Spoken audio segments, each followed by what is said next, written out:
ಅಮ್ಮ ನಾನು ಆಲ್ರೆಡಿ ಇಲ್ಲಿ ಇದ್ದೀನಿ, ಸರಿ ನನಗೆ ಡಿಸ್ಟರ್ಬ್ ಮಾಡಬೇಡ. ಏನೇ ಇದ್ರೂ ನನಗೆ ಮೆಸೇಜ್ ಹಾಕು, ಇಲ್ಲ ವಾಟ್ಸಪ್ಪಲ್ಲಿ ಒಂದು ವಾಯ್ಸ್ ಮೆಸೇಜ್ ಹಾಕು, ಆಯ್ತಾ? ಕಣವ, ಹುಷಾರಾಗಿ ಬಾ. ಅಯ್ಯೋ ಫೋನ್ ಕಟ್ ಮಾಡಿಬಿಡ ಇರು.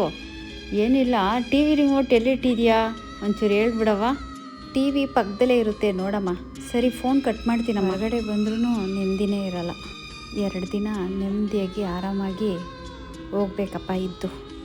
ಇವಳು ಬೇರೆ ಊಟಕ್ಕೆ ಬಾ ಅಂದ್ಲು, ಇನ್ನೂ ಬಂದಿಲ್ವಲ್ಲ, ಏನು ಮಾಡೋದು? ಫೋನ್ ಮಾಡೋಣವಾ? ಅಯ್ಯೋ ಅಮ್ಮ ಯಾಕೆ ಫೋನ್ ಮಾಡ್ತಿದ್ದಾರೆ? ಈಗ ತಾನೇ ಮಾತಾಡೋದ್ನಲ್ಲ, ಏನಂತ ಕೇಳ್ಬಿಡೋಣ. ಹಲೋ ಅಮ್ಮ. ಏನಮ್ಮ? ಮಗಳೇ, ಸಾಯಂಕಾಲ ಅಡುಗೆಗೆ ತರಕಾರಿನೇ ಇಲ್ಲ, ಒಂಚೂರು ತರಕಾರಿ ಬುಕ್ ಮಾಡಿಕೊಟ್ಬಿಡವ. ಸರಿ ಅಮ್ಮ, ಆಯಿತು, ಬುಕ್ ಮಾಡಿಕೊಡ್ತೀನಿ ಇವಾಗಲೇ. ತರಕಾರಿ ತೊಗೊಂಡಿರೋರಿಗೆ ಎಲ್ಲೋದ್ರೂ ರೆಸ್ಟು ಅನ್ನೋದು ಇರೋದೇ ಇಲ್ಲ.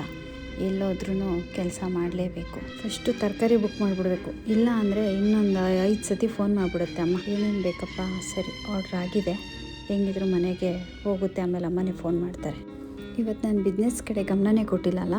ಯಾವ್ಯಾವ ಮೆಸೇಜ್ ಬಂದಿದೆ ನೋಡೋಣ. ನೋಡಿ ಫಸ್ಟು ನಮ್ಮ ಕಸ್ಟಮರ್ಗೆಲ್ಲ ರಿಪ್ಲೈ ಕೊಟ್ಟು ಆಮೇಲೆ ಊಟ ಆರ್ಡ್ರ್ ಮಾಡ್ಕೊಳ್ಳೋಣ. ಫಸ್ಟು ಕೆಲಸ, ಆಮೇಲೆ ಊಟ. ಅಮ್ಮ ಊಟ ಮಾಡ್ತಾಯಿದ್ದೀನಿ, ಒಂದು 10-15 ನಿಮಿಷ ನಾನೇ ಕಾಲ್ ಮಾಡ್ತೀನಿ ಇರು. ಇಲ್ಲಿ ಅಕ್ಕಪಕ್ಕ ಎಲ್ಲರೂ ನನ್ನನ್ನೇ ನೋಡ್ತಿದ್ದಾರೆ.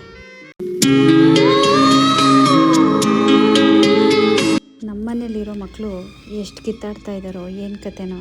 ನಾನಿದ್ದಿದ್ರೆ ಅವ್ರನ್ನ ಸ್ವಲ್ಪ ಚೆನ್ನಾಗಿ ನೋಡ್ಕೋತಿದ್ದೆ. ಅಮ್ಮ ಏನು ಮಾಡ್ತಾರೋ ಏನೋ. ಇವನಿಗೆ ಬೇರೆ ಹುಷಾರಿಲ್ಲ, ಕಣ್ಣಿಗೆ ಔಷಧಿ ಹಾಕಬೇಕಿತ್ತು. ಅಮ್ಮ ಹಾಕಿರ್ತಾರೆ ಅನ್ಕೋತೀನಿ. ಫಸ್ಟು ಊಟ ಮಾಡಿಬಿಟ್ಟು ಆಮೇಲೆ ಮನೆಗೆ ಫೋನ್ ಮಾಡಿ ಏನು ಮಾಡ್ತಿದ್ದಾರೆ ಅಂತ ಕೇಳೋಣ. ಮನೇಲಿ ಊಟ ಮಾಡಿದ್ರೋ ಇಲ್ವೋ, ಏನು ಮಾಡ್ತಿದ್ದಾರೋ ಏನೋ. ಇಲ್ಲಿ ಊಟ ಮಾಡೋಕ್ಕೂ ಕೂಡ ಮನಸ್ಸೇ ಬರ್ತಾಯಿಲ್ಲ. ನಿಮ್ಮ ಮಮ್ಮಿಗೆ ಫೋನ್ ಮಾಡ್ತೀನಿ, ಬಂದ್ರೋ, ಕಿತ್ತಾಡಬೇಡಿ ಬಂದ್ರೋ. ಅಲ್ಲ ಮಗಳೇ, ಯಾವಾಗ ಬರ್ತೀಯವ? ನನ್ನ ಕೈಲಂತೂ ಇಲ್ಲಿ ಮನೇಲಿ ತಡೆಯೋಕ್ಕಾಗ್ತಿಲ್ಲ ಕಣವ.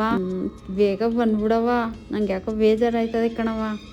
ಏನಿಲ್ಲ ಕಣವ, ಕಣ್ಣಿಗೆ ಮಕ್ಕಳಿಗೆ ಡ್ರಾಪ್ಸ್ ಬೇಕಿತ್ತು, ಆರ್ಡ್ರ್ ಮಾಡಿಬಿಡು ಆಯಿತಾ? ಸರಿ ಇಡಮ್ಮ ಫೋನು, ನಾನು ಆರ್ಡ್ರ್ ಮಾಡ್ತೀನಿ. ಅಮ್ಮ ನೀನೇನೇನು ಹೇಳಿದೆ ಎಲ್ಲ ಆರ್ಡ್ರ್ ಮಾಡಿದ್ದೀನಿ, ಹುಷಾರು. ನಾನು ಒಂದು 2-3 ದಿನ ಬಿಟ್ಟು ಬರೋಣ ಅಂದ್ಕೊಂಡೆ, ಯಾಕೋ ನನ್ನ ಮನೇಲಿಲ್ಲ ಅಂದರೆ ಏನೂ ಆಗಲ್ಲ ಅನಿಸುತ್ತೆ. ಸರಿ, ನಾನು ಇವತ್ತು ಇಮಿಡಿಯೇಟ್ಲಿ ಹೊರಟು ಬರ್ತೀನಿ. ನೀನು ಹುಷಾರು, ಮನೆ ಕಡೆ ಮಕ್ಕಳು ಹುಷಾರು, ಬಂದುಬಿಡ್ತೀನಿ. ಬರ್ತೀನಿ ಅಂತ ಹೇಳಿದ್ನಲ್ಲ, ಏನಾರು ಇದ್ದರೆ ಹೇಳು, ಆರ್ಡ್ರ್ ಮಾಡ್ಕೊಡ್ತೀನಿ. ಸುಮ್ಮನೆ ಪದೇ ಫೋನ್ ಮಾಡಿ ನಂಗೆ ತಲೆ ತಿನ್ನಬೇಡ, ಬರ್ತಿದ್ದೀನಿ, ಇಡು ಫೋನು. ಜವಾಬ್ದಾರಿ ಅಂತ ತೊಗೊಬಿಟ್ಟಿದ್ದೀನಿ, ಏನೂ ಮಾಡೋಕ್ಕಾಗಲ್ಲ. ಜವಾಬ್ದಾರಿ ತೊಗೊಂಡಿರೋರಿಗೆ ಎಲ್ಲೇ ಹೋದರೂ ನೆಮ್ಮದಿನೇ ಇರಲ್ಲ.